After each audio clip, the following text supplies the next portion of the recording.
For joining us this evening. My name is Beverly Moore. I am the president of the BDPA Detroit chapter. And I'd like to really welcome you to our June, our June program meeting. And I would like to introduce our presenter this afternoon, and I'm very excited and proud to be able to present him for our organization. His name is James Miller. He is an HP fellow, and he is the industry chief technologist for the energy, manufacturing, communication, industry, and entertainment. He's in the HP's enterprise services business area, which is also the business area that I work for. His responsibilities include building key client relationships, advising senior leadership on technology trends and innovations, and providing strategic oversight and thought leadership to the effective growth of HP client businesses. Previously, Mr. Miller was the chief technologist for HP General Motors account, where he led global initiatives, technology governance, and architecture and development and delivery information for one of the Hewlett Packard's largest clients, which General Motors was at one time. Mr. Miller joined HP with the company's acquisition from the Electronic Data Systems, EDS, where he was a chief architect for EDS General Motors Global Purchasing Supply process area, where he led both enterprise application transformation initiatives and enterprise architecture strategy to support business transformation initiatives and enterprise environments. Previously, he led key initiatives for technology planning and system development as an enterprise system architect, as a chief architect for GM's global sales and services and marketing organization, and he developed the security and portal architect to support GM business-to-business interface and automation dealers and partnership globally. Before joining EDS, Mr. Miller spent 9 years as a leading consultant and systems integrations firms, working with clients in manufacturing, retail, and distribution sectors. Mr. Miller is treasurer of the Alumni Affiliate Board of Governance of the University of Michigan Dearborn, and he's been active in multiple industry and technology conferences. He's earned his Bachelor's of Science in Mathematics at the University of Michigan and has completed multiple executive education courses at the University of Michigan Ross School of Business. He was named the Alumni of the Year in 2011 from the University of Michigan College of Arts, Science, and Letters. Please welcome Mr. Jim Miller.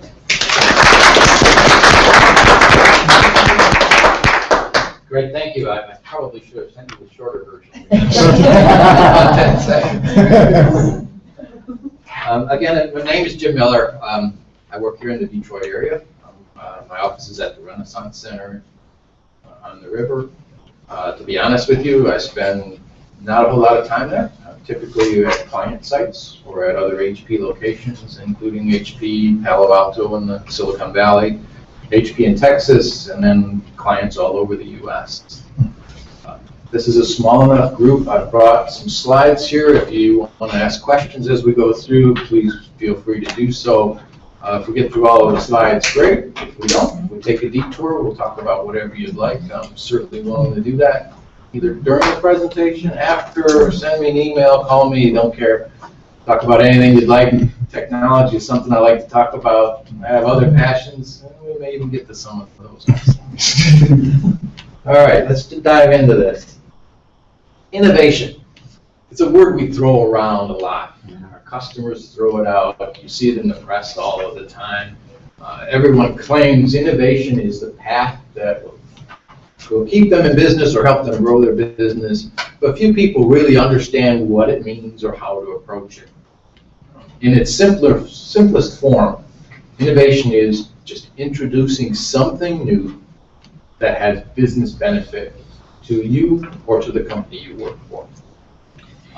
It's not as complicated as inventing something or patenting something. It's just bringing something new to the table, getting people excited about it and making a difference through that innovation. If you read through this, it says that communications will have sight and sound, and you can hear people while you're talking to them on the telephone. The screen can be used to view documents, photographs, reading things, and we'll be able to talk to anyone from anywhere on the planet. This statement was made in 1964. Sound familiar? We do this every day. We take this for granted, but this gentleman had the foresight to see this some 40 years ago, 40, 50 years ago. Just amazing that some people have this ability of innovative thinking to look at what's going on in the world, looking at what technology is, and trying to get a vision of where we're going. We'll talk about some of the things going on in the world today, some of the technology that's happening, and you can form your own opinions of where you think we'll end up.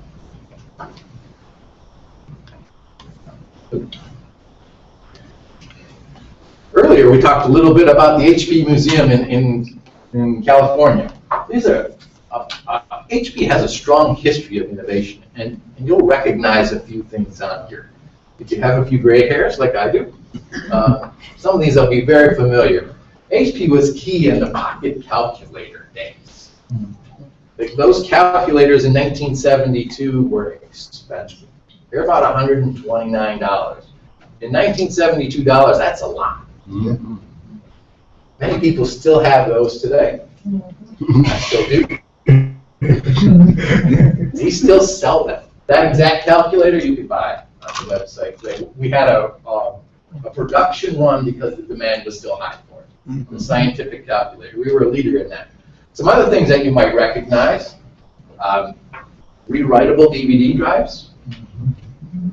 That's an HP invention. Smart cooling on the servers in our data centers, the ability to turn servers on and off to manage energy usage and to manage heating and cooling. Some things you may not recognize, but are very interesting. Mag Cloud. Sounds a little strange, but HP has the ability to produce production quality magazines, like the one you have on the table there, in quantities of 1. So you can write your own magazine, upload it to the website, print 1, print 10, print 100, and they will look just like they're on the magazine rack in the store. High quality, glossy, at very, very reasonable prices. Some other things, the 3D photon engine. Sounds cool, sounds like a video game. But what it is HP is a leader in 3D technology. We have 3D video screens that are as large as this whole back wall. We can broadcast things like concerts in full 3D immersion. So if you're sitting where you're at today, you will feel like you are at that concert or sporting event. We are working on some other things in our labs around 3D technology that will bring 3D down to form factor of a phone.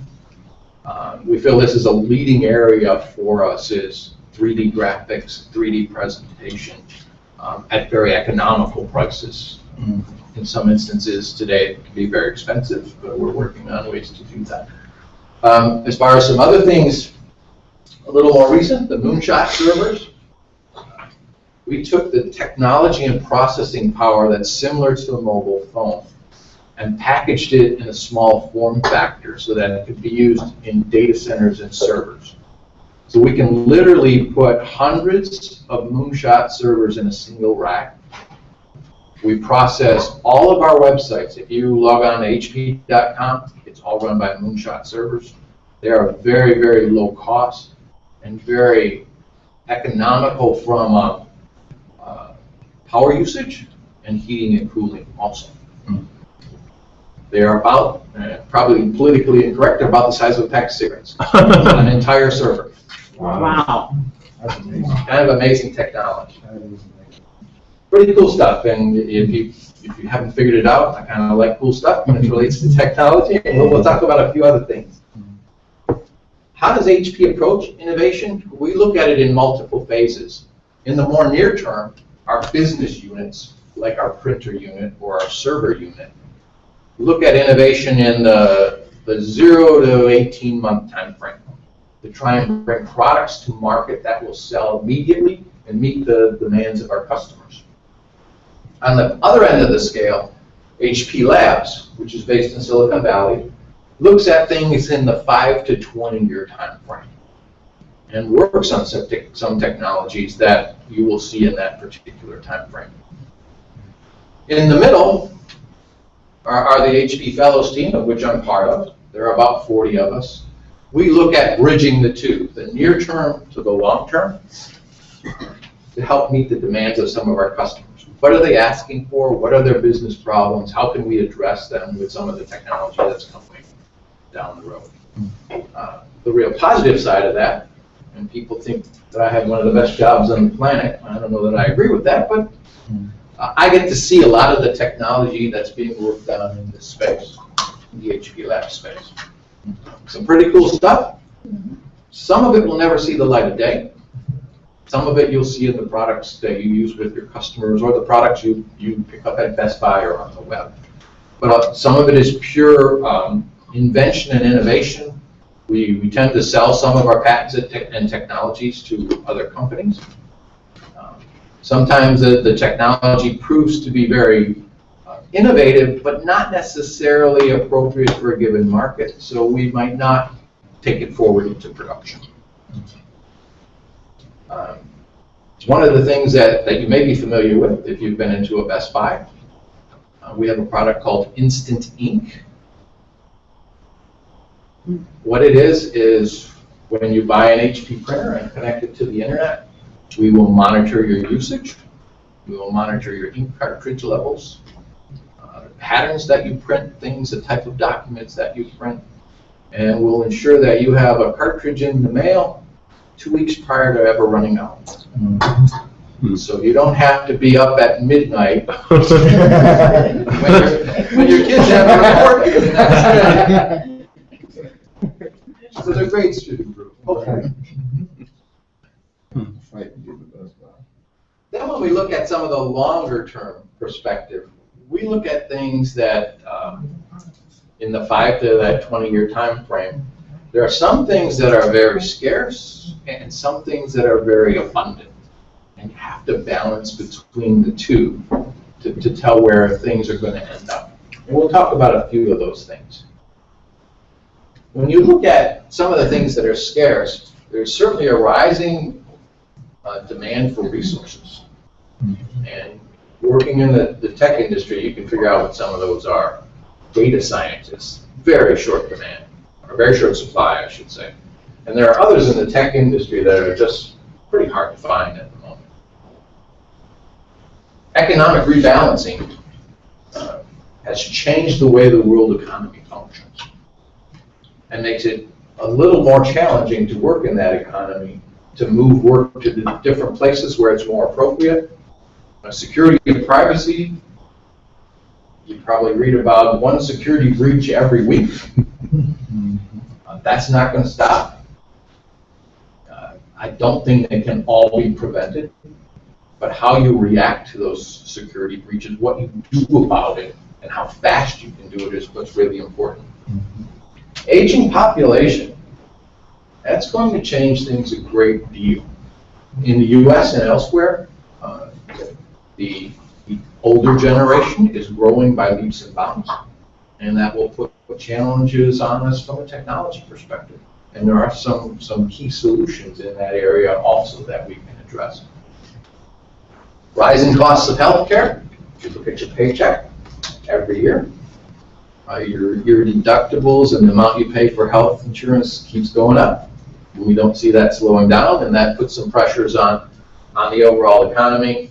Rising education costs, if you have anyone in college, Those annual tuition bills go up about 3 to 6% every year, even if the economy is flat. And global warming is certainly an issue, and more focus on energy management, CO2 emissions, things of that nature. So these are some of the things from a scarcity perspective. But technology is in abundance and may help address some of those things that are relatively scarce in nature. New materials, nanotechnology is certainly driving things in the new material space. If you look at some of the technology in sports, it encompasses nanotechnology. Some of the hockey sticks, for instance, have nanotechnology built into the composites that make them up. Some of the protective gear that athletes wear has nanotechnology built into it to make it lighter, stronger. Software-defined infrastructure. This is something that we as HP are very high on. You used to have traditional one-purpose appliances like a firewall or other communications gear. You had to buy the hardware and the software all bundled together. You paid a significant amount for that from upfront maintenance fees. That's all changing. The functions of these one or unipurpose devices or single-purpose devices is now being moved to industry standard servers, Intel-based servers, so that you can operate them the same as you would any other Intel server. The software loads on it, and the functionality is much higher. It reduces your total cost of ownership, ease of implementation, and ease of operations. Wearable computing, you'll see a few things in upcoming slides on wearable computing. I think this is going to move in leaps and bounds. 3D printing, one of my favorites. If you've done any research on 3D printing, it's used primarily for prototyping, rapid prototyping. It uses a resin-based composite, and will print things like a car part. It takes roughly 10 to 20 hours to print it, but it's all done from a digital signature. Yes? On the 3D printing, just from the initial studying I've done, it's a lot of ramping up. You've got to have certain prerequisites to be able to do 3D printing in terms of different knowledge of softwares and stuff like that. Yes and no. When you combine it with 3D scanning, you can take a part, for instance, put it in a 3D scanner. You will scan it from all angles and produce a file that can be used to replicate it in a 3D printer. And actually around the corner, you can see some 3D printers set up by one of the entrepreneurs at TechTown. They do that rapid prototyping. And we're seeing advances in this space where 3D printing can be used for real production parts, including metal parts. There are some high-end automobile manufacturers that are printing dashboard components and logos with titanium using 3D printer. Now they are very low volume, but they will. So if these cars are in the $500,000 to $1 million range, which I will never be able to afford. It will print, for instance, a dash panel that has your personalized name in it, things of that nature. And more recently, bioprinting using 3D, human body parts, human tissues. Really? Yes. Biomedical 3D printing. That is the latest advancement in this space. Yeah. It's amazing stuff.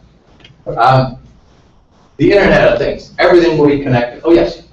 One or two slides ago, you had a slide up of what looked like, it had a similar presentation of this slide, but it looked more like challenges. Things that were more challenging to our society, like, for example, you showed global warming, security issues. Yeah, this slide here. And compared to this last slide you showed of technological advances, do you see, or was there any plan, at least with respect to HP, in addressing these issues with the slide that came after that? We have many projects and technologies that actually address these issues specifically. We are a major player in addressing global warming with some of the design of our servers and data centers. We have something called next generation data centers and servers that manage energy and CO2 emissions world class. Dramatically lowers the use of power and production of CO2 emissions. From a healthcare perspective, we have one of the largest healthcare practices in the world, both in the U.S. and outside of the U.S. And we're doing a lot of things with our healthcare customers to help address some of the rising costs of healthcare using analytics and pattern matching and video in that particular case. Security and privacy is something that we are very proud of. We have a number of products in that space that are frankly used by the CIA and other government agencies from a security perspective. And I could go on and on. Yes, we are addressing these with some of our products and services.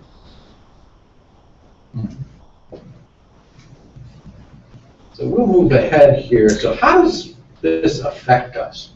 And what changes might we see?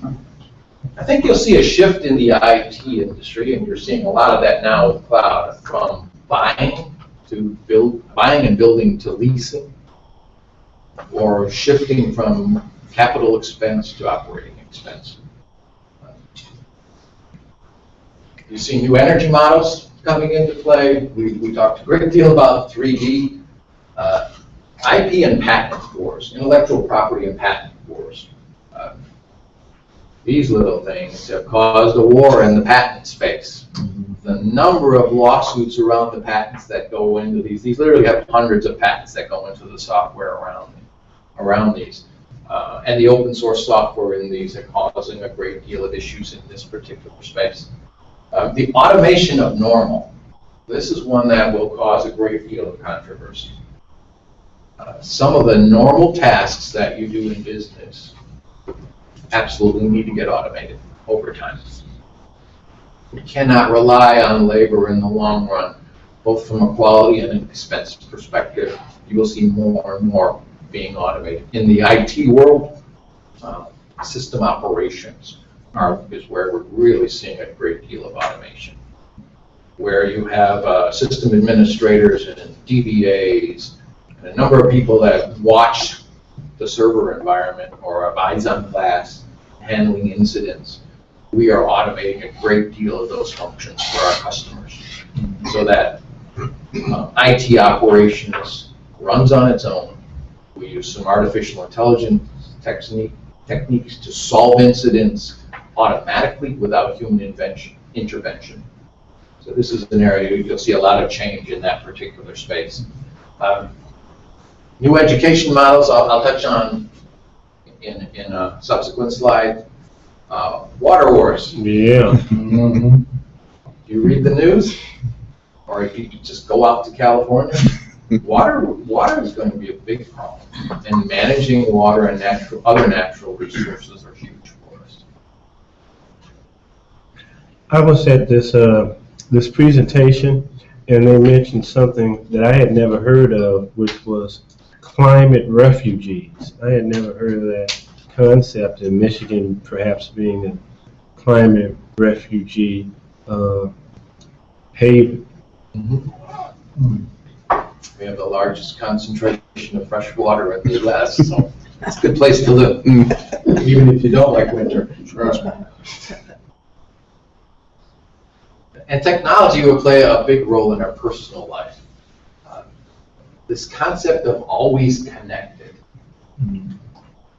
it's both good and bad. For many people, they cannot live without being connected through this device or some other device all of the time. Especially if you have kids, you'll see that they're always on here doing something. For me, being on a 5-hour plane ride to the West Coast is sometimes the best thing in the world because I'm not necessarily accessible all the time. So again, both good and bad come out of that. The acceleration of change is something that is very difficult for IT departments and IT leaders to deal with. The amount of new technology that is hitting the market is just tremendous. And the ability to keep up with it personally and to keep your staff up to date with it, and frankly, to be able to implement it is a significant challenge. Data overload, I'll cover in a future slide. We'll just touch on a few other of these. The blurring of work-life balance. In the IT industry, a huge problem. When do you turn it off? Many of us can't turn it off. You're always connected. If you're in IT operations, it's almost a 24-hour-a-day job. You're being paged because of some IT operations issue, you need to dive in. When you're home, you can connect via virtual private network, VPN into the business environment, keep working. You could literally work all the time if you chose to do that, and you have to develop that work-life balance. The user interface is changing dramatically. Wearable technology is something that we feel as HP will accelerate dramatically. I've got a couple examples on here. Google Glass gets a lot of not so great press. Sometimes you'll see people at the mall or in the store who will have them on and they get flagged as a geek, or why are they wearing, are they just showing off? There are a lot of practical applications of that type of technology, and we're seeing it more and more in the business environment. People who work on computers or cars or things of that nature may have that type of wearable technology so they can see build instructions, diagrams, things of that nature. In the medical profession, I think you'll see more of that. On the far right here in the energy space, this is a bit more advanced than Google Glass, but it's essentially a visual representation to a much larger screen through one eye, and it takes some challenges to balance that. The watches haven't caught on so well. I know Samsung had a big hoopla about that particular technology, but other things that are wearable around the wrist, the heart monitors and the athletic, are really catching on. Everyone wants one of those. They can do a number of different things, and in the medical world, those type of wearable technology are really catching on.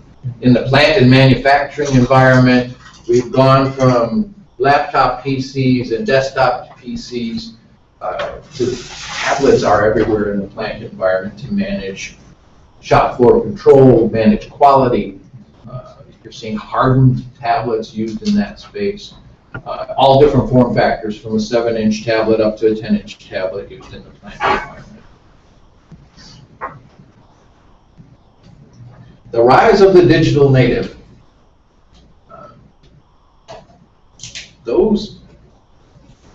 I'm going to put this correctly. 28 and younger is a line that we've drawn in the sand.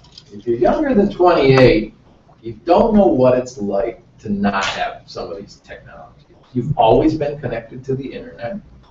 You've always had a mobile phone. You've always had access to everything. It's hard for these digital natives to fathom what life was before this. How can it be possible to even live? That 20 is kind of an arbitrary number, and you can move that one way or another, but if you look at your children, for instance, they don't know what it's like to not have it. You just look it up on the internet and find it. Google it.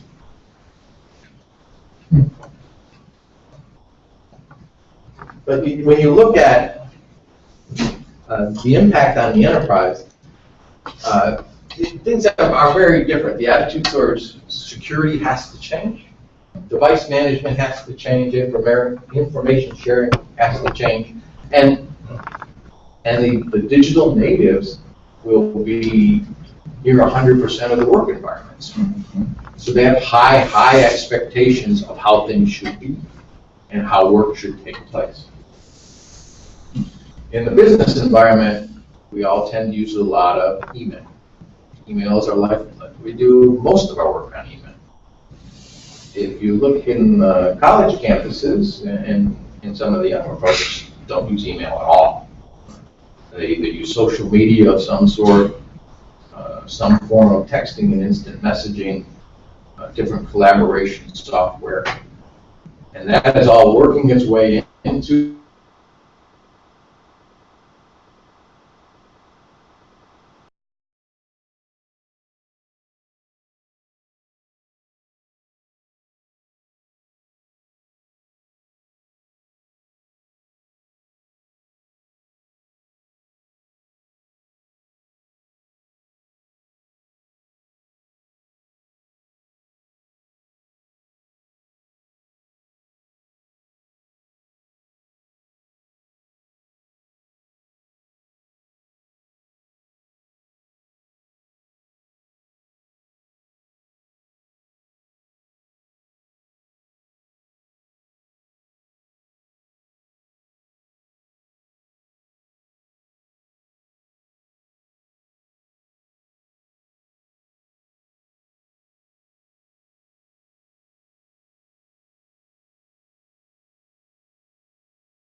counterfeit or knockoff, but what does that mean in this context? It refers to the information that they want to access.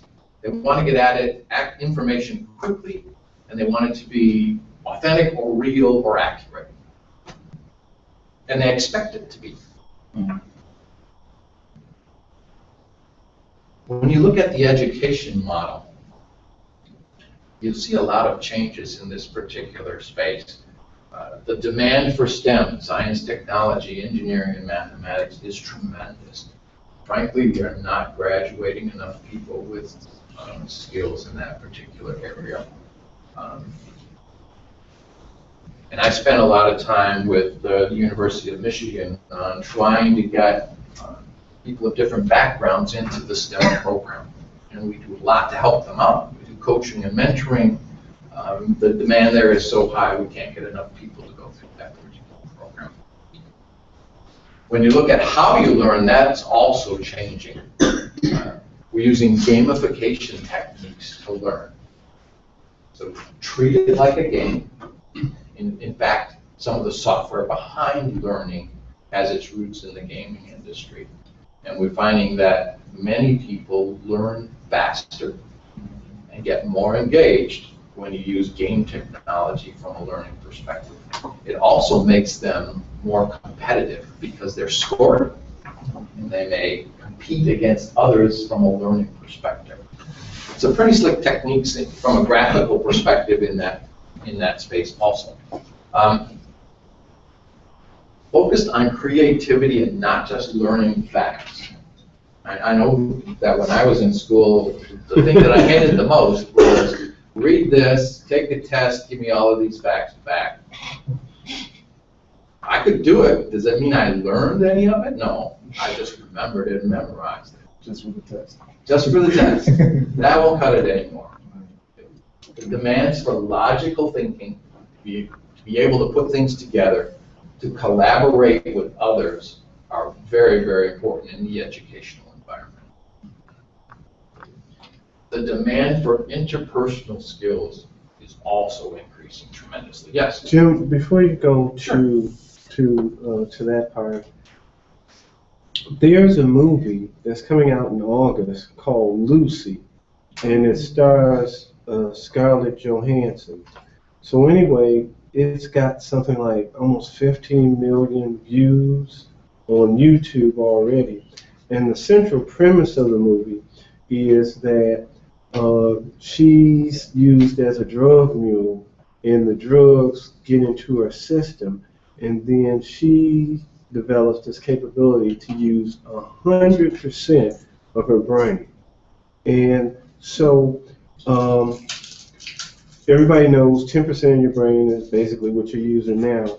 So when you talk about this whole education piece for Hewlett Packard and the work you do at University of Michigan, is there any type, well, I'll just say lucification of people? Are you working on software like that to help people use more than 10% of their brain? We are not specifically focusing in that area, no. We're looking more at the trends from an education perspective and how they might affect the workforce and how they might affect people entering the workforce. But the technology around education, while we have some products in that space, it's not specifically a focus for us. Other than gamification, we do a great deal in that particular space. So I don't know if you're going to get to it on another slide, but you mentioned earlier about how there's going to be a decline in work that humans do because it'll become computerized or automated. So is Hewlett Packard, or do you know of anything that's working on helping people in the workforce stay ahead of the rising tide? Because what you're talking about is the continued obsolescence of people. And so I'm just, I mean, are you going to get to that in another slide? I don't have it in any of the future slides, but as a company, that's something we focus on a great deal because of the changing technologies. So for instance, one way that we address it is we have over 1,300 online technical courses for our employees. They are all free. You can enroll and take them anytime you'd like, take them at home, keep your skills up to date. That is one way companies are focusing on it, is through that online type of education, which uses some of these techniques to engage the employees. That's how we're approaching that.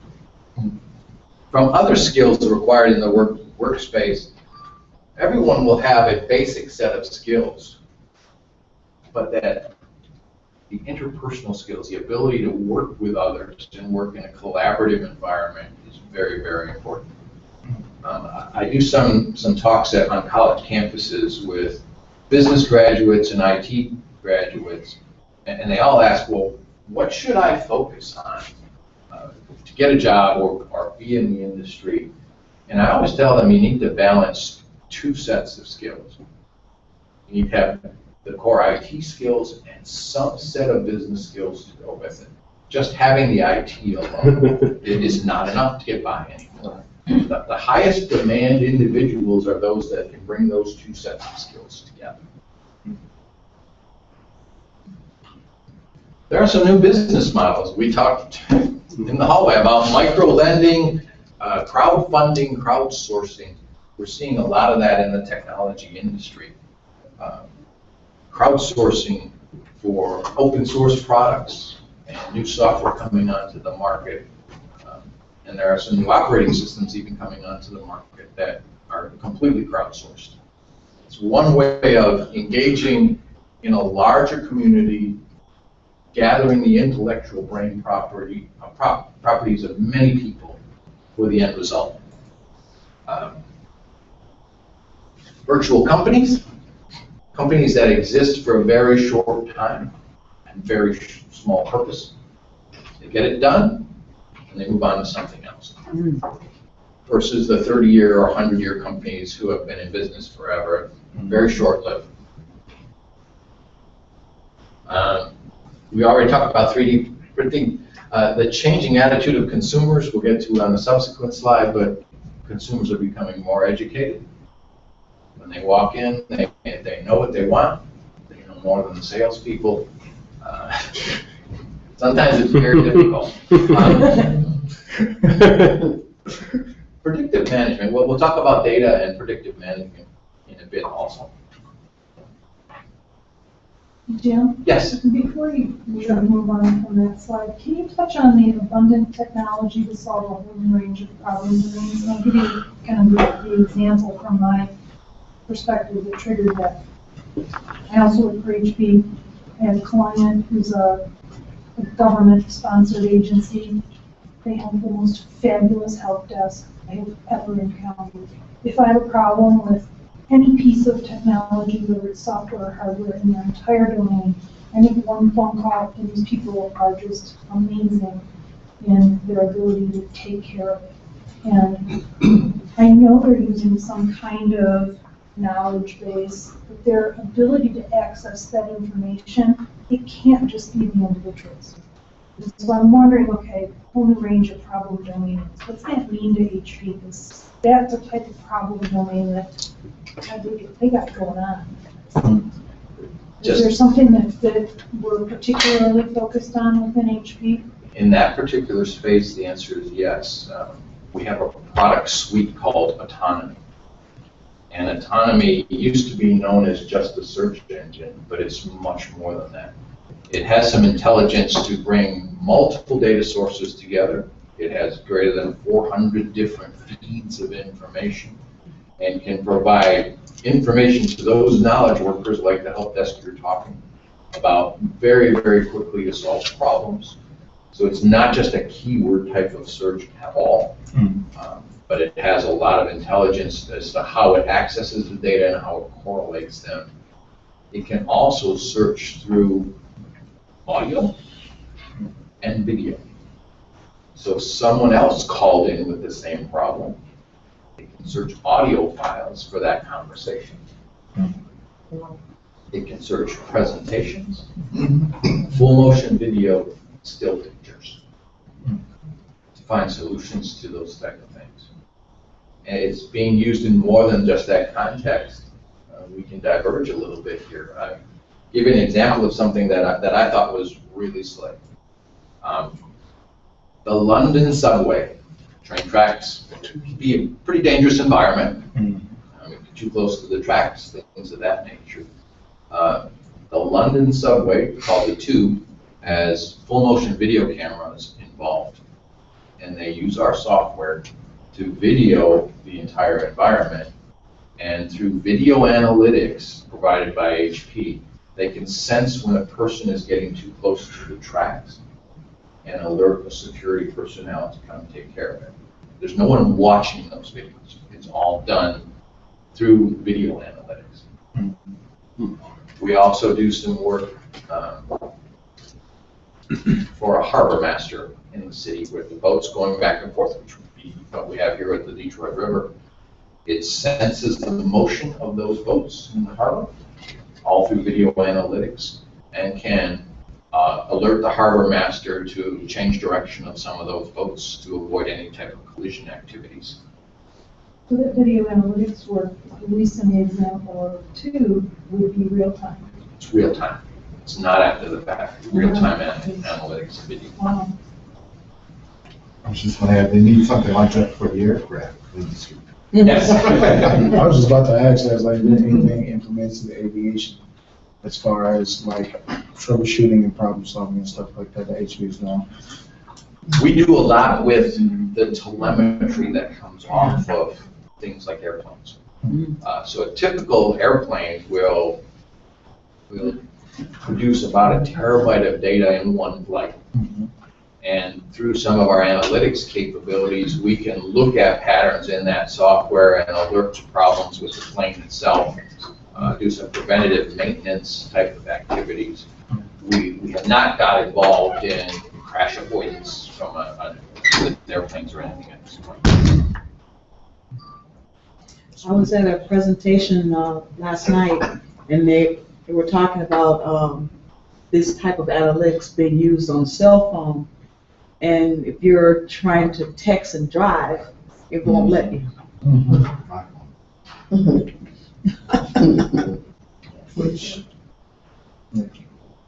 We also do some indexing of still photographs so that a company can archive digitally all of their graphics and photographs and things of that nature, and we will index certain portions of it so that you no longer have to attach keywords to those documents to do searches. So for instance, if you wanted to find my face, and I don't know why you ever would, but you could do a search with my face through all of these documents, and it will pull up the documents that have Jim Miller's face in them. They do that on NCIS. Right. Yeah, they take a person's picture, they put it in some type of search engine, some way to search it up somehow, and you can bring that person's picture. I mean, It is real. anything about that. It is real, and we do that today for many of our customers. I've done that to myself. I took a picture of myself and I put it in Google on my page. Is it mostly used in public safety? How did that? Today, it's used mostly in public safety, but also it's used by things like car companies who want to digitally store some of their graphics of vehicles Oh, right. for many years, so they could search based on that. Right. It's pretty slick technology. I hope that technology gets to the point where it can keep you from hitting potholes. Well, we diverge a bit, but yes, let's talk about it. See, we're irrelevant now. That's neat. Well, maybe if we can build this kind of technology, we can build roads that won't have potholes. Well, Let's touch on both of those. I get to work with a lot of automobile manufacturers on a global basis, and they have developed some technology and sensors that go in the vehicle that will sense the road conditions underneath to take evasive action. So it can sense water on the road of a certain depth. It can sense snow and ice, and send signals to the vehicle to either warn you or take evasive action. That technology does exist. Potholes, I don't know about potholes if they've gotten to that far yet. Another company that we looked at, and I could probably send you the video, has developed some intelligent roadway so that one, it doesn't generate potholes because it's a different type of surface, and it also has electronics in it that will absorb sunlight to melt some of the ice and snow on it so the water doesn't get underneath. Whether that will actually get deployed widely, I tend to think not because of the expense, but the technology is there to do that. Let's move ahead, and we can always touch on a few other things here. A lot of these trends lead to how you treat the workplace. It's not just a place to go to work anymore. It's a collaborative experience. We see some new careers based on some of these technologies. These new careers spring up rather quickly. The advent of a data scientist. 5 years ago, do you know anyone who was called a data scientist? No, yeah, DBA. But today, that is one of the hottest professions around. Very complex, very intelligent people that do that, very high demand, a new career in that particular space. The video analytics that I talked about and being able to do that, those are new careers. We didn't do that type of analytics in the past. Did we call them actuarials at one time? Is that an actuary? No, an actuary looks at mathematical trends to predict things like insurance rates and failures and things of that nature. If you had actuarial skills as well as data skills, then it'd be really valuable person. Okay. And the two sometimes work together. Okay. So I have a person who's part of my extended team who is a data scientist, and we recently looked at cell phone traffic to try and predict cell phone patterns, usage patterns throughout the United States. As a person moves from one cell to the next, the towers they connect to, and provide that to some of our cell phone customers, like Sprint, Verizon, AT&T. Something that's no news to you, but multiple jobs in a lifetime instead of a single career with a company. The average we're seeing is 7 to 10 jobs, but I think that's even going to get higher than that. Wow. Especially in the IT industry, that's changing. Very short-term contracts, we call them zero-hour contracts. So a contract with a person or an entity to do a specific job in a very short time frame, and it goes away. And many of those are brokered over the internet. Something that I spoke on earlier in the week, the CIO, that role is changing dramatically. It used to be about IT operations, managing a data center, managing applications development, keeping things running. That is changing significantly into a role where you manage IT services. And those services might come from a number of different entities. Some of those entities that are very popular now, Salesforce.com, to manage your sales environment, Workday to manage your HR environment. Both of those are SaaS providers, very high quality, high function environments. The role of the CIO then is to manage those contracts and frankly to interface with those. Another strong set of skills currently are interface skills. Developing interfaces to these providers, very, very important. The average company implementing Workday for their HR functions, 200 to 400 interfaces have to be developed. Significant amount of work, a lot of knowledge required on how to develop those interfaces.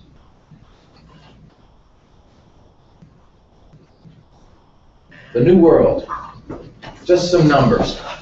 We won't go through all of these. There are about 7.6 or 8 billion people. I wonder who counted them. How many cell phones do you think there are? 3 times as many. Companies or Individual cell phones. I heard the number today. If you go by that number, I said 90% of them. Close. There's about 5.2 billion cell phones in the world today. That's amazing. Just amazing. Cell phones in use, which means there's another 5.2 billion sitting people draw. Just riding away, collecting dust. Here's another interesting fact. 5.2 billion people own cell phones. About 4.5 billion people own toothbrushes. Mm-hmm. Yeah. So the advent of this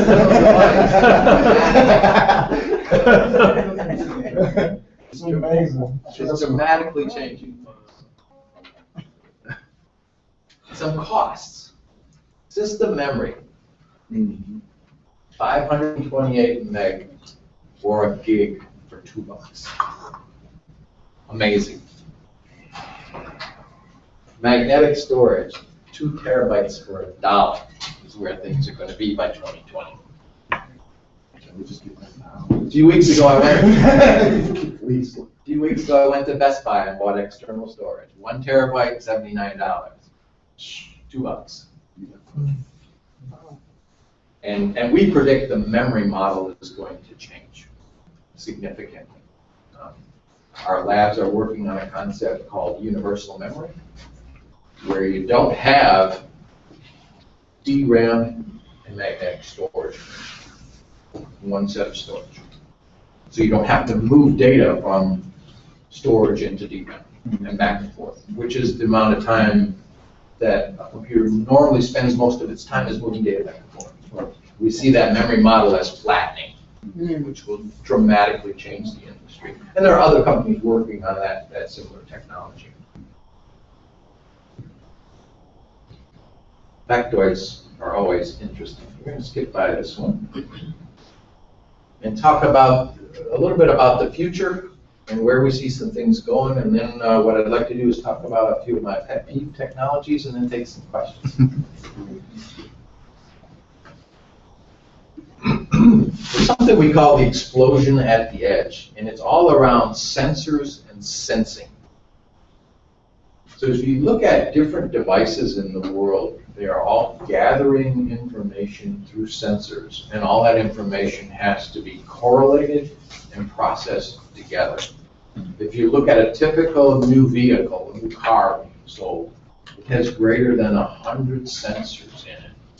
And all that technology and all that data has to be brought together to make some decisions in that vehicle. And we see that even expanding over time. And some of the devices you use in your home will be saturated with sensors, and your home itself will have those sensors. More and more homes are becoming connected homes, so that your electrical usage and your natural gas usage all have sensors, and your usage patterns are being gathered and decisions being made on those. Those decisions can affect safety. They can, in the long term, reduce prices, manage energy more efficiently. Some of these things coming from an automotive perspective, by the year 2020, we believe that 70% of collisions on the roadways will be avoidable because of the technology in the vehicle. So many lives will be saved. The industry will change because you don't have that many collision parts and things of that nature, but the safety is more important. The advent of sensors and managing that sensor data will dramatically change. The way you move about the environment will also change. Parking garages.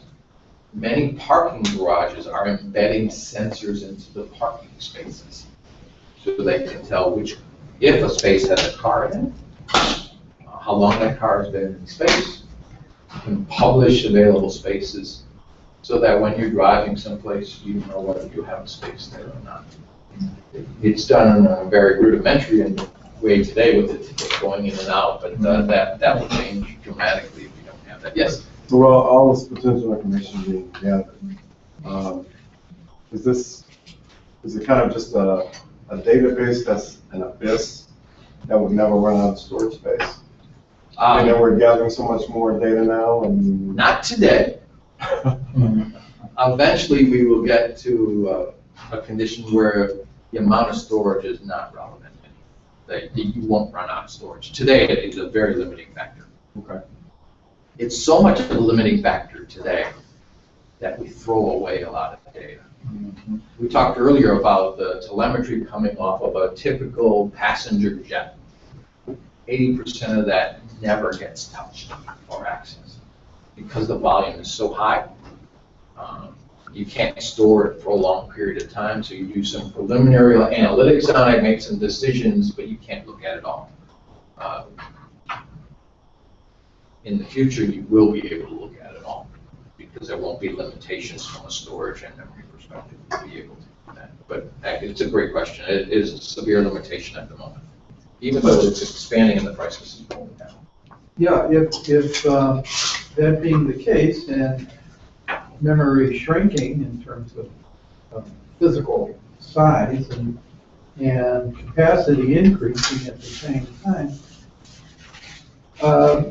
even if you don't do anything with the information, that it would seem that the information might be stored for the purpose of analytics and certainly monitoring. I mean, like one of the issues we've had with that recently reported missing airplane, there was a recording of data, but it wasn't recorded throughout the entire flight. Like, you know, it was like the information was recorded over an hour, 1 or 2 hours, and then it would just record over what was previously. So, although there was a capacity to, I mean, certainly it seemed like there was the ability to record and save information and probably even report it to passing satellites, and so that plane probably should never have been lost.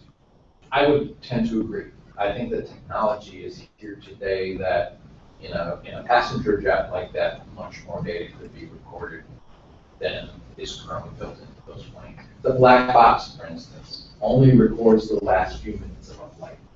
It does not record the entire flight. And that technology is very, very old. Very, very. So, I mean, we can really do a lot more to upgrade that system than what we put in those airplanes now. Well, and the technology on the ground. Have you ever seen what an air traffic controller uses to manage flights? Oh. You might not fly again. Part of that be due to the regional technology for that particular area. It You know could what I be. mean? It could be. It's not as advanced as it is in the United States or and the change management aspect of it. The ability to change it and keep the remainder of the infrastructure up to speed is very hard. When you To have bring it all together. bring it all together and to integrate it, it's a significant tough challenge. task. So things don't change because of that. Yeah, because some systems that they have in place already is just, I'm not gonna say that it's at optimal level, but it's just running good enough to where you don't have to worry about it. But if they do decide to upgrade it, then they will have to worry, well, is this gonna connect with this? Is this gonna work with this? How are we gonna do this with this and stuff like that? All of that with being said about, especially about aviation, is just that if you wanted to do a certain thing, let's say if you want to track a plane with a certain device, and this device has been running this tracking for so long, if you want to integrate something new into it, maybe this new device won't track that certain thing. So the problem is that it's not that it's just old technology, it's still working, and they don't know how, or they don't want to connect to it just yet until they perfectly know it will work or when it will work. Or they have to install two sets of technology in each plane, the old technology and the new, and run them in parallel for some period of time to phase out the old. So that you can't have part of the fleet on new technology and part of the fleet on old, a lot of integration issues. And on top of that, with limited memory storage, where is all that memory gonna go? And then what about the rest of the data that needs to be recorded? So. And our view is, especially in the aviation industry, is that more of the processing and storage of the data will be on the plane itself. And not all of the data would be transmitted off board. Because it's simply not viable, given the amount of telemetry that comes off of a jet, for instance, to broadcast it all over satellite. That May just- not all be accurate. And you have latency and capacity issues, and you need to store it on the plane, do some analysis, and only feed off-board essential. So do you have any theories as to where that plane is?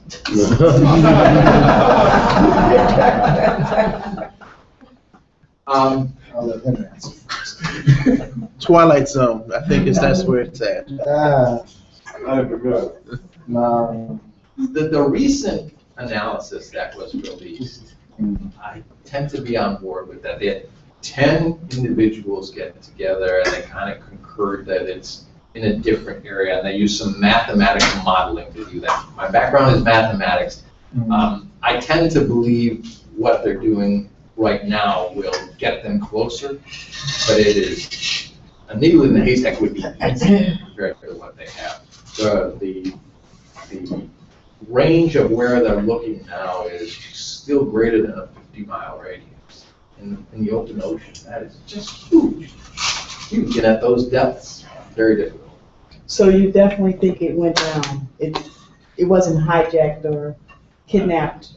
I have no data. I have no data to support or refute that. I myself, I don't remember most of it, but I'm gonna just try to piece together and summarize it really quickly. Maybe somebody can correct me on it. But they did a practice, correct? And they remember the planes that flew, I think it was World War II or World War I, when they got lost over the sea and they so much flew into the Bermuda Triangle. Well, anyway, they supposedly went down near Hawaii, but they ended up on Florida. So even if you was to track the plane, where it went down so much, the problem is the current up under the sea. It probably drifted somewhere different completely. Because if it can move a 50-ton ship in a 20-ton plane, then imagine what it would do to a capacity of a flight, just with regular passengers. So we can track that plane all day while we want to, and we can find out, oh, it went down like 20 miles outside the sea. But the thing is, the current is going to take that plane, you may never find it. I would tend to agree. We are at 5:08. I'm fine with moving forward. Or with questions. I will We accept still have you. a good 30 minutes. Okay. So sensor is very important. The Internet of Things is a term, or IoT, you hear a great deal about in the press. Everything being connected. And I'm a very strong supporter of this. From an HP perspective, we can now connect all the printers in your home and manage that information. The data centers that we supply technology for, or actually run for our customers, are all connected. And we manage things like proactive alerts for failing parts. We do energy management for our customers, so we can manage power usage. We can turn servers off or portions of servers off depending on usage patterns. And we can do all of that centrally. So we have connectivity and Internet of Things for our printers and our servers, but the subject itself is much more broader than that. We are doing things with our energy customers, for instance, to connect oil fields and wells out in the field, in the middle of nowhere, to manage the data coming off of those oil wells so that they can have less staff that are way out in the boonies because it's just too expensive to keep people out there, and manage consumption. We also have the ability to connect to exploration devices to help our energy customers be more efficient from an exploration of oil and gas. But as we talked about earlier, that's going to cause an explosion of data that will exceed some of the traditional capacity of the devices that we have today. Modeling and simulation are something that we see our customers getting into very heavily. They have a need to do things quickly, but they can't necessarily do them in the field. And I'll give you one example. We worked with a major energy company, oil and gas company. We put several thousand sensors out in a suspected oil field where they were doing some exploration. We had one sensor every 3 feet, and literally thousands of those sensors. We networked those all together. There was then an agent to cause disruption in the ground, an explosion. We gathered the data from those thousands of sensors and put it into a simulation model. And we could do a simulation of the geo-patterns under the ground in full color, in full 3D, to over 3 miles deep. Just amazing stuff. So that the efficiency of looking for oil and gas gets improved dramatically, because now you can see things you couldn't before. You can simulate the patterns. Other areas that we do a lot of modeling and simulation is in the automotive space. We work with our automotive customers with high-performance compute environments, literally thousands of servers, to do crash simulations, material simulations, so that they don't have to do it real time, or they don't have to do it with actual equipment. So the dummy's out of a job. I don't know that they'll ever be out of a job. There are a lot less of crash dummies. But we put sensors on the crash dummies and analyze the movement of the crash dummies also. So it's the EMCIE got the job.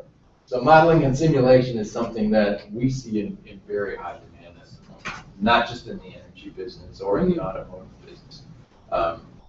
We also do some modeling and simulation in the military environment. I can't give you any real examples there, but military customers, defense customers in the United States and United Kingdom is a very large business for HC. We do a lot for them.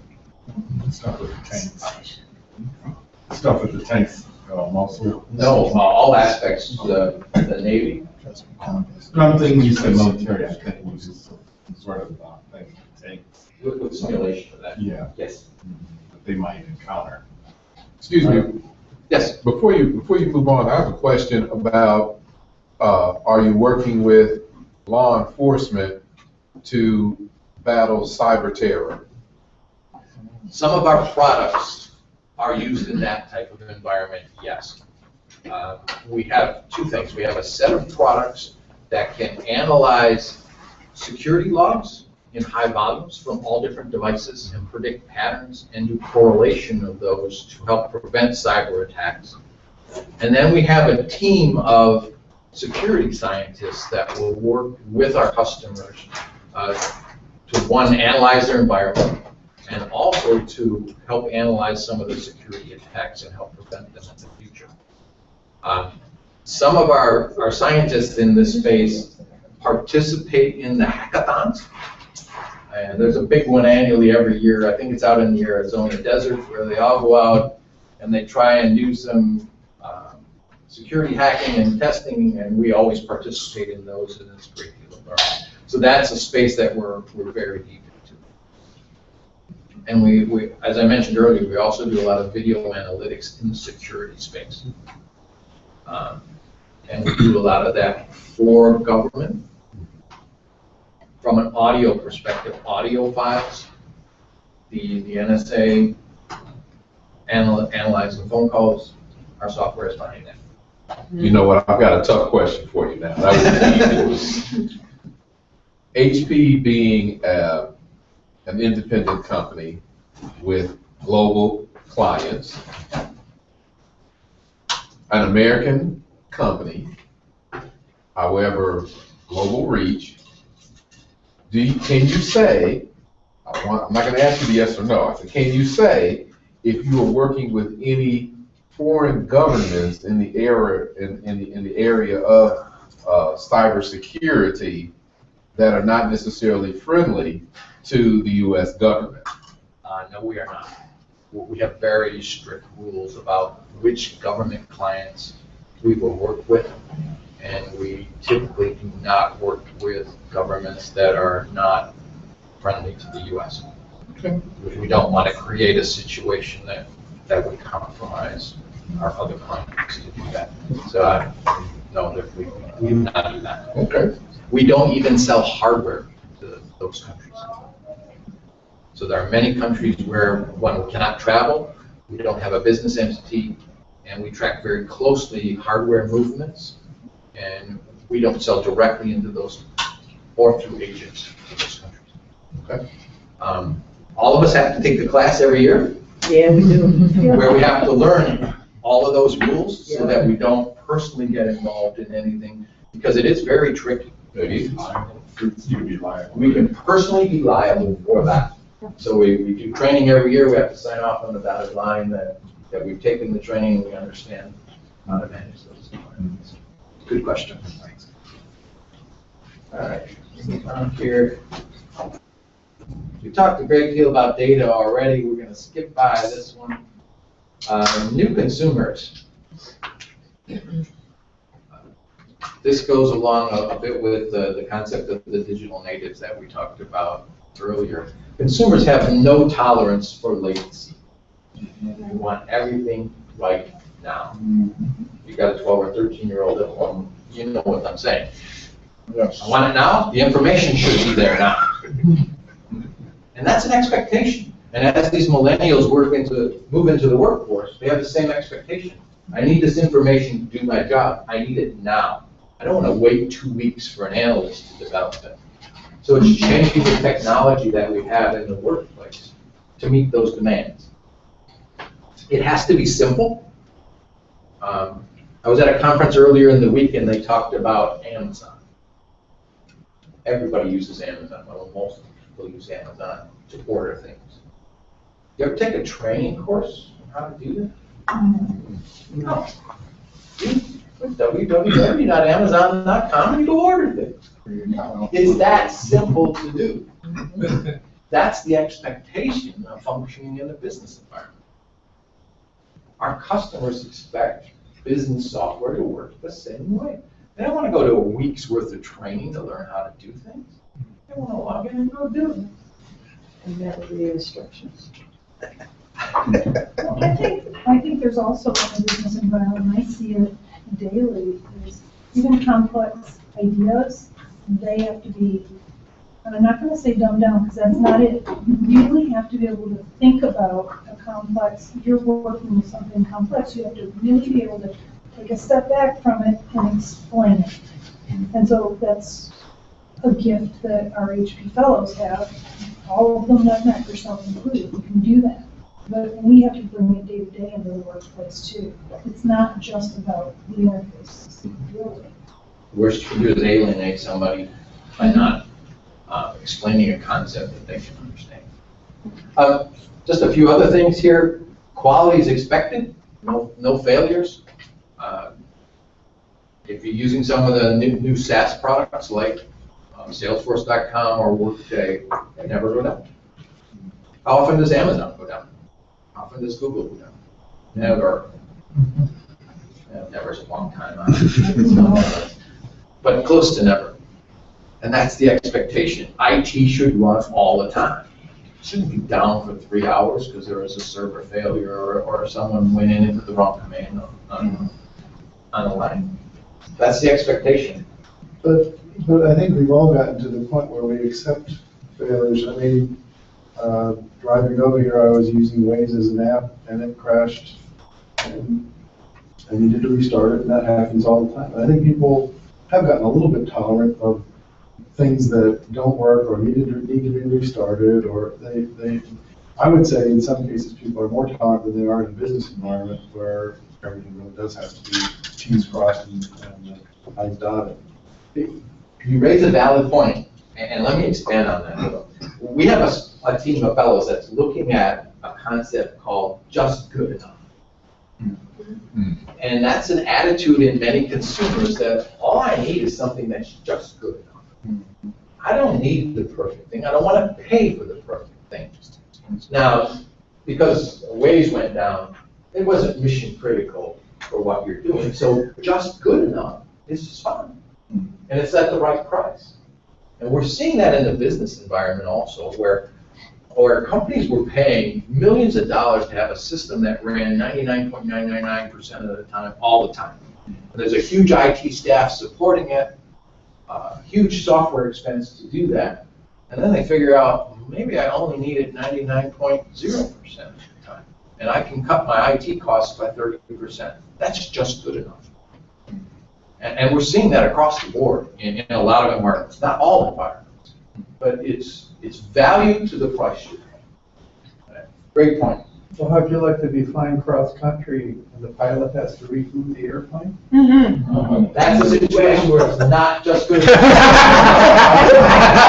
No, you need to get this work right now. I mean, right now. If your Wi-Fi goes out on the plane while you're, Yeah. it's just good enough. On a consumer base though, like, perfect example, I'm not gonna say what company, but a certain gaming system I bought, I knew fresh off hand, like, it's just inside of me, and a couple of people I know, whenever something new comes out, expect it to fail. Why? Because they're gonna update it anyway. Yep. And that happens with laptops, computers, not just gaming systems, some cell phones or something like that. But people have become not just as much as unintolerant, but some people actually become irritated with the fact that, oh, it's going to fail. And some companies look at that and go, okay, well, we have to produce something so good so that it'll last until the update. It's a Russian market. Yeah. Supply and demand, especially when it comes to consumers who be like, okay, look, I want my stuff to work perfect and I don't want no excuses. But some companies cannot just function like that. Some things have to fail so they can see where the problem is wrong. We're having some experience with some of our customers. We service many of the major cell phone carriers, AT&T, Verizon, T-Mobile, Sprint, they're all our customers. And it used to be with mobile phone companies, just good enough was okay. So if you dropped a call here and there, it was fine. People would just redial. That's changing. The attitude of the consumers are changing now. Now what happens if you get too many cell phone drops? What do? Change. You change. That's right. Real quick. The flip rate is killing the cell phone carriers. Absolutely Exactly. killing them. I put AT&T on notice too. So just good enough, flip to no, it's not good enough anymore. And that can change. And you have to be able to react to that with the technology that you have. All right, so we'll move ahead here a little bit. We'll skip by the enterprise. That one's a bit complicated. Sustainability. The green movement is not going away. In fact, it's becoming more and more important. Stronger. CO2 emissions are very important. Energy utilization, and in certain parts of the world, it's even more important than it is here in the States and has more focus. If you ever get a chance to go to Australia, the green movement there is shared by most people. Very, very important. Companies are very eco-friendly. It's in their business plans to do that. And what you see here in the States is more of a focus on, I will be eco-friendly if it's financially appropriate. But even that's changing. In Europe, recycling of, for instance, entire cars is very important. And if you're an automobile manufacturer in Europe, you have to submit a bill of material that says which components can be recycled in that car and meet certain requirements to do that. Really? And you're going to see that here in the U.S. also. Are there certain countries that are more, I don't know, stringent on that? Very much so, yes. Which ones would it be, like Germany or? Australia is very stringent on that. Germany is very stringent on that. Also, France is very stringent on that. Much more than the U.S. is. But I see attitudes changing here in the U.S. also. Now, on the far end of the scale, China is not. And that's going to be a problem. We're even seeing some changing attitude there, but they're probably the most lenient when it comes to eco-friendly concept. But globally, It's because of the population. because of the financial side of things, the But I mean, demand. there's so many people, can't say that out loud, we got streaming. Yeah, that's the whole China environment is very difficult to deal with from an ecological perspective. So just to finish up here, most people view change, whether it's technology change or change in the environment or changes in social attitudes, as something that comes like the evening, very slow to come in, nice sunset, things of that nature. I don't see it that way at all. I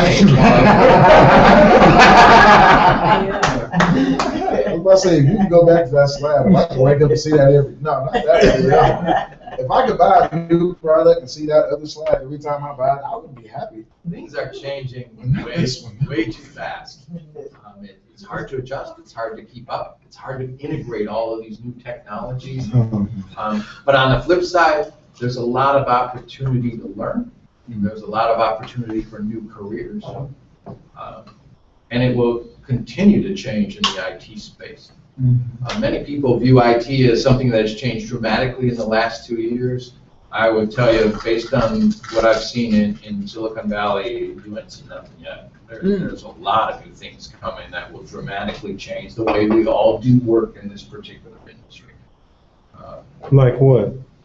Better, faster memory, new memory models, high-density computing, and from a software perspective, you'll see some significant changes from a software perspective on how you develop systems and piece those systems together. It will drive the demand for integration skills up. So interfacing will be a lot faster. Yes. And part of the cloud technology of today is playing into that, right? The cloud technology is driving a lot of things. And it makes things easier for many companies that the price of entry becomes much lower to get involved in new technologies. Not to go back, but that Mad Cloud that you was talking about, that's a program that has to be purchased or? Nope. You can log on and do it online. Okay. So you develop the magazine, do Photoshop or something along those lines, and then you can upload it and determine the quantities that you want, the quality that you want, but it will use full quality type of magazines. So you can launch your own magazine if you wanted to do that. It's pretty slick stuff. I got 2 questions, and they're about this part. Yep, I have no more slides, so we can go wherever you'd like. All right, so you touched on the STEM program with bridging, having a lack of, I guess, engagement from younger generations coming. So as a company, would you say you're doing all you possibly can do to engage and get those kids interested in these opportunities that are being created? We have a number of programs where we reach out to educational institutions to try and get more students engaged in that space, yes. To say we're doing all we can, that's kind of a judgment call, but we're doing a great deal in that space to promote that because we as a company need graduates with STEM capabilities. It's absolutely critical to what we're doing. Okay. And if you look at the educational statistics comparing the U.S. to other countries, we find that we've got some challenges there. Very big challenge. Where from a corporate perspective, we even have to look to those talents from other parts of the world. Well, the other question I have, I'm a big Star Trek person. Okay. Usually when you watch sci-fi movies, shows, etc., they're kind of telling you the writing on the wall was You got it. down the line. You got it. So the question is, you talked about simulations, models, without actually going out and physically doing it. Do you foresee, because I'm sure it is being looked at, because we've seen it in sci-fi, potential holodecks that can reform matter or regenerate images and patterns and possibly have a simulated live model? Okay, let me answer that question in a number of ways. Star Trek terms. Do I think we'll see a transporter? No. Do I think we'll see 3D holographic modeling and simulation? The answer is yes, because I have seen it. In very small form factor, 1 inch high, full holographic images. To get it to a much larger factor, there are some real challenges with doing that, and the quality of the holographic images is kind of weak, but yes, we will get to full 3D holographic imaging to do modeling. Yeah, I'm convinced of that. I may not have seen as much in depth as you have, but I've seen this video on YouTube where these two guys are in 2 completely different countries, and I don't know exactly which ones they were, but they had this program to where they had a little pad, right? And if I was to take this can and I put it on the pad and I moved it, the guy in the other country, his pad would like these little things would form up in the shape of the can, and if he moves it, the can moves in the other country too. So with that being, I mean, I'm like you. I mean, I want to see the advancement of that just come to life, because not only just in a way of teaching, because that can be implemented into school districts, but also in the workplace. So far as when you got to do presentations or you got to do something to where two different offices for the same company got to present something to each other, and they want to show a little bit more in depth than just video or picture. Like, hey, look, we got this model. Take a look at it. Bam, there it goes. So yeah, it works a lot, and I want to see the advancement of it. That's sweet. There's one other technology that HP has worked on that I didn't mention earlier, but I'll give you a couple minutes on it, and then we can questions or whatever you'd like to do. It's called indoor positioning technology, geopositioning, but indoor. So if you install wireless routers, which most of us have, in a building, the HP wireless routers can sense position and triangulate people with Wi-Fi devices and take action based on that. So for instance, they triangulate me walking up to this screen, some action could take place. So in a retail environment, as you approach the display of bandsaws, it can start a video personalized to you. Or can send you a coupon to your phone, personalized to you, based on your position inside of the building. You can also do some traffic management of people in the building, but you have to have some form of Wi-Fi device, and you have to opt in to do that.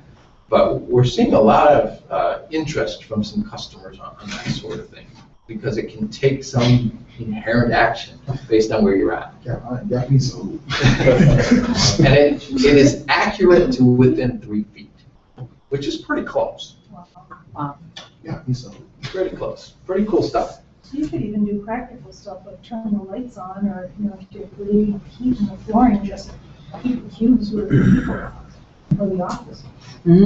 Yeah, you could do that. You can do that with sensors also. Yeah. But this is a way of triggering an IT system to do something also, based on the location that you're in. And it can do a lot of personalization based on the device that you have. So some pretty cool stuff. Yeah. With that, that's the end of the formal presentation. Be glad to take questions or anything you'd like to do.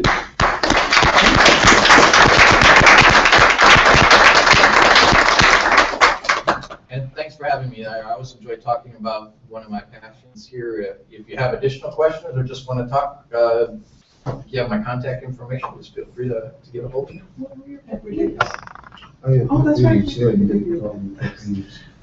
Pet peeve is probably the wrong term. There are some technologies. There are some technologies that are really high. That indoor positioning is one of them. I'm definitely really high on that. 3D printing. I just think that the potential there is, we haven't even come close to tapping the potential of what 3D printing can do for you. Some of the other ones are already touched on, the video analytics. I am just amazed at what we can do with real-time full motion video and the analytics that we can apply and take action based on those analytics is just tremendous. Some pretty cool stuff there. From an infrastructure perspective, the software-defined networking and function virtualization, you've probably heard that NFV term thrown out. We are a leader in that particular technology and working with many companies to implement it today, and it will dramatically change the cost footprint and functional footprint of many of our telecommunications carriers. So those are some of the things that I'm very high on. What about quantum computing? We actually have a lab working on some things in quantum computing. It's not my area of expertise, so I can't talk in depth on it. But in the area of computing, there is one technology that we're doing a great deal of work on. It's photon computing. So many of the devices you buy today for the data center are interconnected by fiber optic cables. It's pretty common. Even your DVD unit at home, you can connect fiber optics into your TV. We're taking that to a smaller level. Fiber optics on the motherboards to connect chips within the motherboards. What about heat? It eliminates the heat because you no longer have copper signals between those. The heat footprint of those motherboards tremendously reduced by using photon communications. That's major. It is. It's pretty cool stuff. Yeah, computer only is a mad irritation. So what is HP doing for the gaming industry? Actually, that's not an industry that we do a lot in. We use some of the technology from it, but we're not heavy into the gaming side of things, unfortunately. What about drones? Drones, I did talk about drones. We see a lot of applicability of drones in the consumer space, personal drones. And they're being used today, you may not know it. One area that is really using it a lot is real estate. Many real estate companies are taking personal drones with a camera, doing a flyover of a property, so that when you want to look at the property, you don't have to go there anymore. You can get 3D views from all different angles, all generated by drone technology. I want to get one to follow my husband. No, just kidding.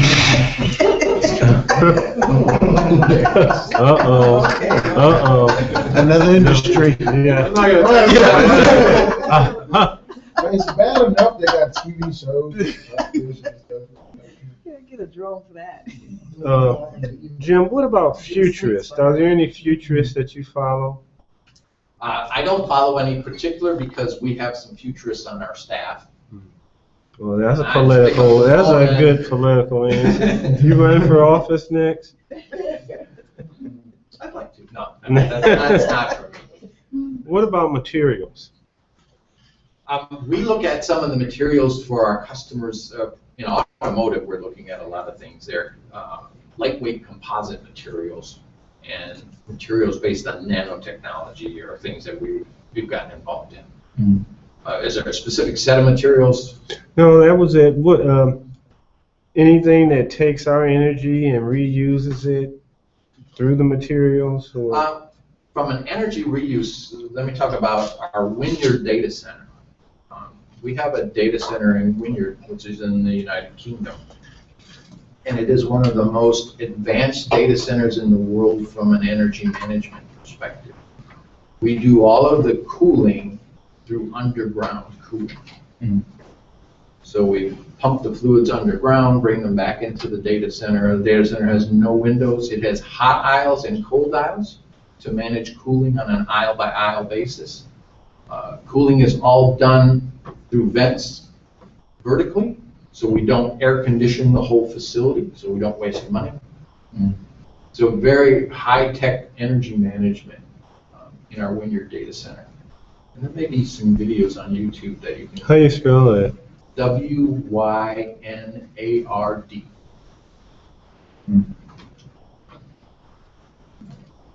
Oh, I had one more question.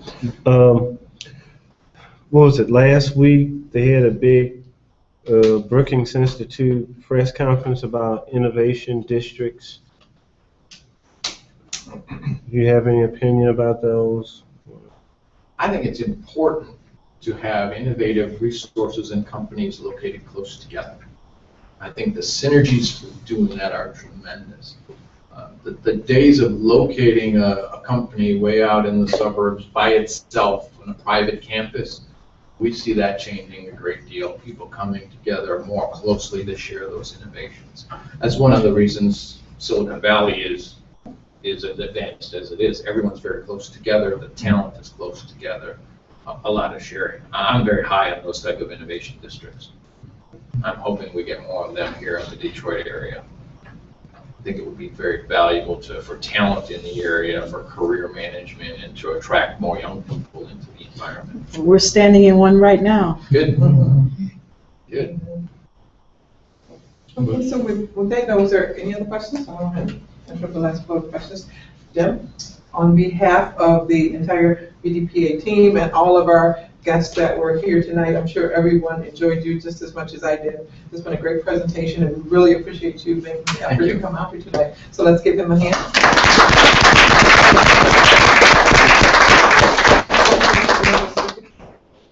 To you from our president and our Great, thank you very much. It was my pleasure. Thank you. If you ever want to talk about my other passions, which are Michigan football. For